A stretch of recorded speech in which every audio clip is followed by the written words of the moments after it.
बहू, बस यही एक कसर बाकी रह गई थी कि तुम मुझ पर चोरी का इल्जाम लगाओ। लोग हमारे नामों की कस्में खाते थे। आज तुम्हारे पिताजी सुनेंगे तो क्या कहेंगे कि उनकी पत्नी चोर। माँ, मैं बेटी से बहू बनी, बहू से माँ बनी, माँ से सास और यहाँ आकर नौकरानी बन गई। फिर भी मैंने ऊप नहीं की। मैंने सोचा कि मेरे ही बच्चे हैं, अपने बच्चों की सेवा करना हर माँ बाप का फर्ज है। मैं बीमारी की हालत में भी जुटी रही, लेकिन इसके बदले में मुझे क्या मिला? यही ना कि मैं चोर कहलाई, मैं चोर कहलाई। नहीं नरेश, नहीं, अब मुझसे बर्दाश्त नहीं होता, अब मुझसे बर्दाश्त नहीं होता। माँ, मैं तुम्हें इस हालत में नहीं जाने दूंगा। मुझे रोकोगे नरेश तो मेरी लाश देखोगे। बहू, तलाशी लेनी हो तो ले लो, चाहो तो पुलिस को बुला लो। हाँ, प्रभु मुझे ये 300 रुपए दे गया था। लो इसे भी रख लो। माँ, हेलो माँ, माँ। अगर मुझे मरना ही है तो मैं किसी सड़क पर जान दे दूंगी, लेकिन इस घर की छत के नीचे मरूंगी भी नहीं नरेश, मैं मरूंगी भी नहीं।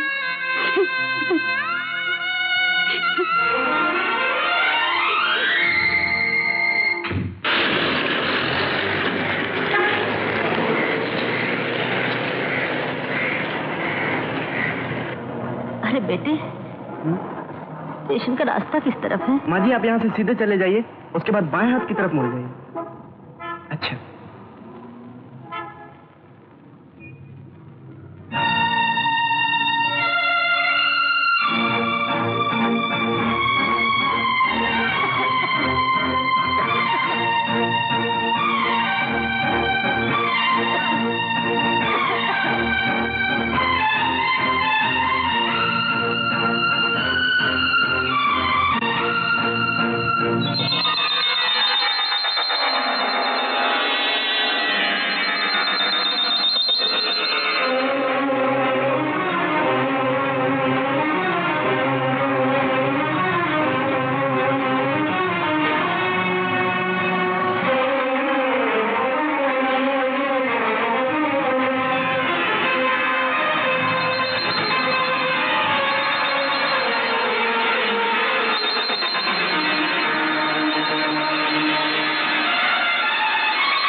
लेकिन ये कैसे हो सकता है सीमा?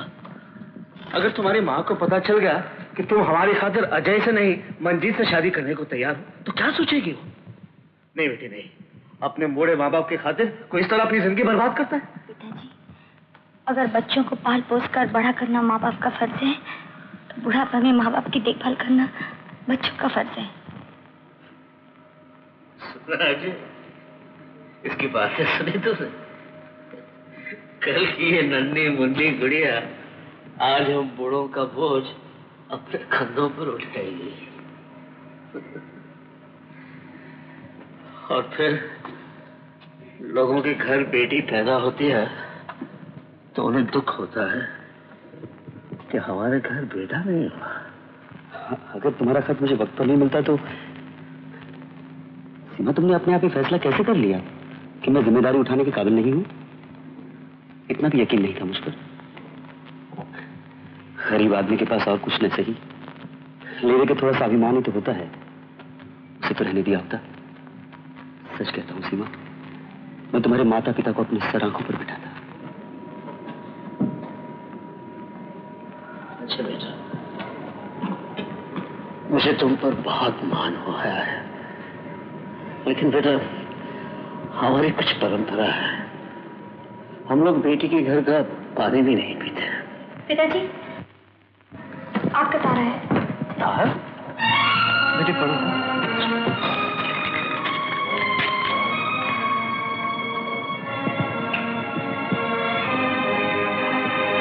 माँ की हालत बहुत खराब है, फौरन बुलाया है।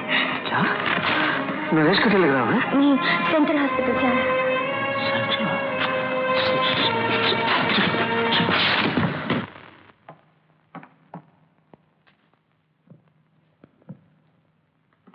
ये पिताजी और सीमा कहाँ चले गए? बस ये तार आया था, पढ़ते ही। तार? माँ अस्पताल में, कंडीशन सीरियस। तो सर सरोज बच तो जाएगी ना? देखिए, अगर घंटे भर के अंदर अंदर होश ना आया तो केस सीरियस है। मैं देख सकता हूँ। सिर्फ आप। और देखिए, मरीज को डिस्टर्ब मत कीजिएगा।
बहुत दुख उठाया है ना तुम?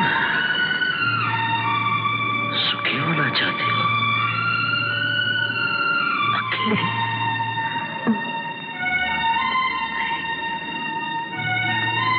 तुमने तो हमेशा मेरे दुख बांटे हैं। तुम भला मुझे कैसे दुखी कर सकती हो? मैंने अगर मजबूर होकर कुछ दिनों के लिए तुम्हें खुद से अलग कर दिया था तो बेबस था मैं, अपनी औलाद के हाथों बेबस। अरे जिन्हें जिगर का टुकड़ा कहा उन्होंने, मैं अपनी औलाद को बद्दुआ तो नहीं दे सकता सरोज, लेकिन अब कभी मेरे दिल से उनके लिए दुआ भी नहीं निकलेगी, कभी नहीं निकलेगी। सुन रही हो ना सरोज? अभी तो तुम्हें मां होने का फर्ज पूरा करना है, सीमा के हाथ पीले करने हैं। अच्छा लड़का है, साथी आया है, और अब हम फिर इकट्ठे रहेंगे। प्रभु ने मेरी लॉटरी लगवा दी है। बोलोगे नहीं सरोज? हम दोनों एक दूसरे को देख देख के जीते थे, अब क्या मुझे देखोगे भी नहीं?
गए।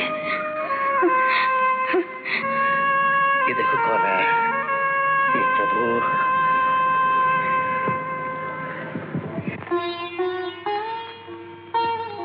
सीमा। सीमा,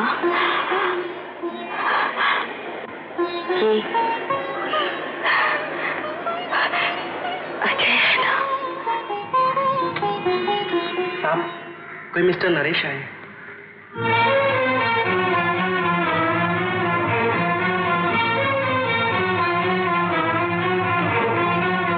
पिताजी, माँ की तबीयत कैसी है?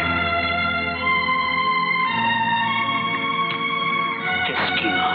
पिताजी, डॉक्टर ने सरोज से मिलने की इजाजत सिर्फ अपनों को दी है, गैरों को नहीं। उसको मौत के मुंह में धकेल के अब उसकी जलती चिता लिखने आए हो तुम लोग। तुम्हें शायद ये सुनकर दुख होगा, अब सरोज ठीक है। पिताजी, हमें माँ को देख तो लेने दीजिए। जिस माँ का चेहरा देख देख के तुम लोग बोलना सीखे, शक्लें पहचानना सीखे, अब वो चेहरा मैं तुम लोगों को कभी देखने नहीं दूंगा, कभी नहीं। ये मेरा फैसला नहीं, हुक्म है। पिताजी, हमसे भूल हुई, हमें माफ कर दीजिए। तुम लोगों को जन्म देकर जो गुनाह मुझसे हुआ है, उसके लिए भगवान भी शायद मुझे माफ नहीं करेगा। मैं माफ करने वाला कौन होता हूँ? तुम जाओ यहाँ से, जाओ। और भगवान न करे मुझे या तुम्हारी माँ को कभी तुम्हारे कंधे की भी जरूरत पड़ जाए। तुम जाओ। मामी ने बुलाया है।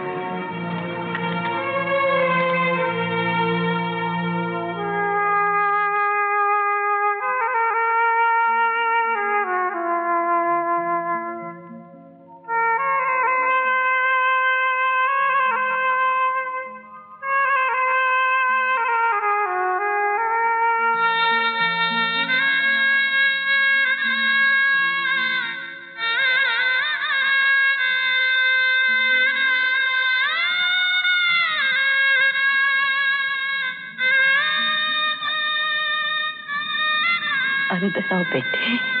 सरोज। नरेश, रमेश, बाहर क्यों खड़े हो बेटे? मेरे पास आओ।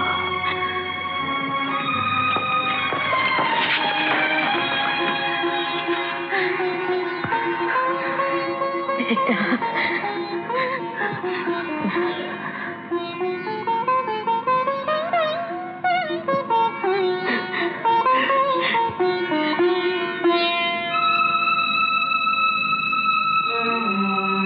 बच्चों की तरफ मुंह फेरे क्यों खड़े हो? बच्चे बुरे हो सकते हैं, लेकिन माँ बाप नहीं। अगर माँ बाप बुरे हो जाएं, तो सृष्टि खत्म हो जाएगी। तुम्हें मेरी कसम